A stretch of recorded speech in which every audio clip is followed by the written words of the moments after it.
जगन्नाथ जी श्री मंदिर छोड़कर जा रहे हैं, पर क्यों? बंगाल में एक भक्त रहते थे, रामदास।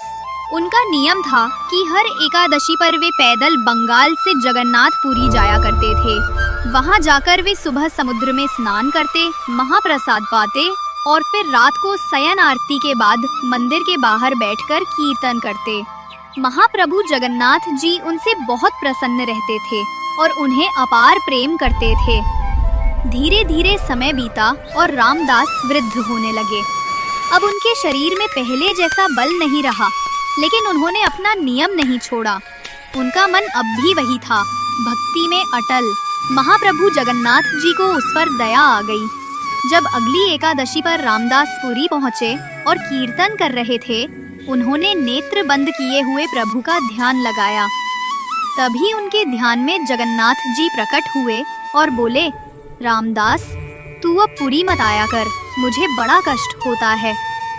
रामदास बोले, महाप्रभु, आपको कष्ट होता है इसलिए मैं समझता हूँ कि अब आना ठीक नहीं, पर यदि अगली एकादशी को आप मेरे सामने नहीं होंगे तो मेरे प्राण ही निकल जाएंगे नाथ।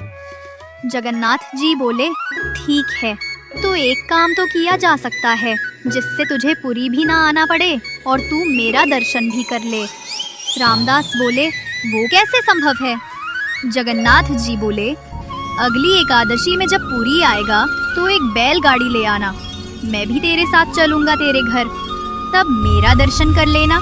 प्रेम से दिन भर मुझे ही देखता रहना, मैं तुझे देखता रहूंगा। रामदास बोले, अरे नहीं महाप्रभु, आप तो सुख से विराजो, मैं आ जाऊंगा, मुझे कोई कष्ट नहीं होगा। लेकिन जगन्नाथ जी बोले, अब तो हमने मन बना लिया है, मैं तो तुम्हारे साथ ही जाऊंगा, और वो भी अगली एकादशी पर। रामदास खुश भी हुए और दुखी भी। अगली एकादशी जब आई तो रामदास बैलगाड़ी में बैठकर आए। सब पंडा पुजारी बोले, अरे रामदास, आज बैलगाड़ी से आए हो, कुछ विशेष है क्या? रामदास बोले, नहीं नहीं, बूढ़े हो गए हैं ना, इसलिए। रात का समय था, शयन आरती हो चुकी थी। रामदास बैठे थे, प्रतीक्षा कर रहे थे कि कब आएंगे। तभी क्या देखते हैं, पीताम्बरी पहनकर, सिर पर मोर पंख लगाकर साक्षात महाप्रभु जगन्नाथ मंदिर से बाहर आ रहे हैं। और ऐसे ही नहीं आ रहे, अपने सब अंग वस्त्र एक पोटली में बांधकर रामदास के समीप आ रहे हैं। रामदास ने कहा, फिर सोच लो, चलना है कि रुकना है? तो जगन्नाथ जी ने कहा, अब तो तय हो चुका है कि चलेंगे हम तुम्हारे संग ही। रामदास मन में सोच रहे थे, मैं तो मना कर रहा हूँ, पर इन्हें ही आना है मेरे साथ। जब बैलगाड़ी के पास गए तो जगन्नाथ जी बोले, ये बैल तो बूढ़े हैं, मैं अगर त्रिलोक का भार लेकर बैठा तो ये यहीं से वैकुंठ चले जाएंगे। भोले रामदास बोले, अब तो यही मिला मुझे, इसी से काम चला लो। जगन्नाथ जी ने कहा, ठीक है। जैसे ही उन्होंने हाथ फेरा बैलों के ऊपर, वैसे ही दोनों बैल तंदुरुस्त हो गए। जगन्नाथ जी बोले, हटो, हम चलाते हैं, ये हमारी काम की है। रामदास बोले, मैं ही चला लूंगा, आप छोड़ो। जगन्नाथ जी बोले, नहीं, मैं ही चलाऊंगा।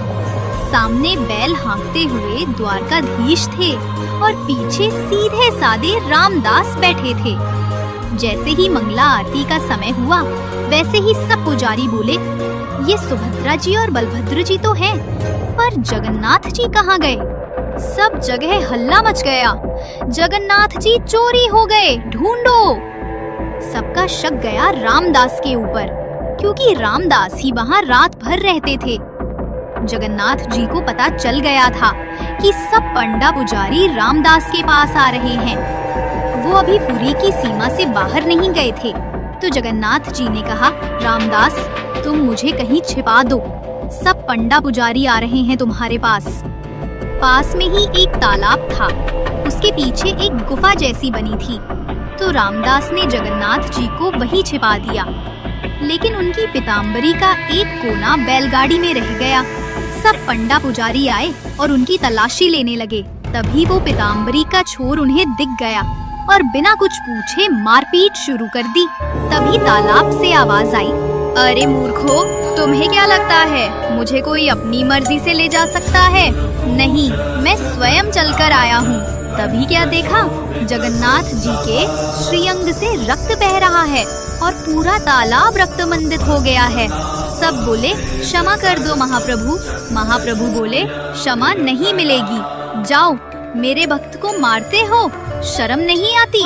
और जगन्नाथ जी रामदास के साथ चले गए। कुछ दिन बाद सब फिर से आए और बोले महाप्रभु, हमारी रोजी रोटी कैसे चलेगी? अब आप तो चले आए, हमारा पेट कैसे पलेगा?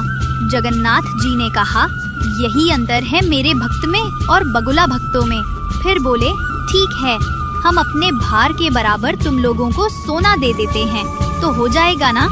सब बोले जगन्नाथ जी भारी तो खूब हैं, बहुत सोना मिलेगा। सब बोले ठीक है। जगन्नाथ जी बोले रामदास व्यवस्था करो। रामदास बोले ये गलत है, मेरे पास इतना कुछ है ही नहीं देने को, मैं कहाँ से लाऊंगा इतना सोना? जगन्नाथ जी बोले तुम्हारी पत्नी की नाक पर एक सोने का किल है, वो ले आओ और एक तुलसी का पत्ता ले आओ, बाकी हम दिखाते हैं, आखिर हम भी परमात्मा हैं। जैसे ही नापा गया तो उस किल से भी कम भार के महाप्रभु हो गए और सब पंडा पुजारी से बोले जाओ ले लो अपनी जिंदगी, धन चाहिए ना तुम्हें? अब उन पुजारियों के पास कुछ कहने का मुंह न रहा, वे सब पंडा पुजारी खाली हाथ पूरी लौट आए। भगवान को कोई बांध नहीं सकता, पर प्रेम के वश में आकर वे स्वयं बंध जाते हैं। जय जगन्नाथ।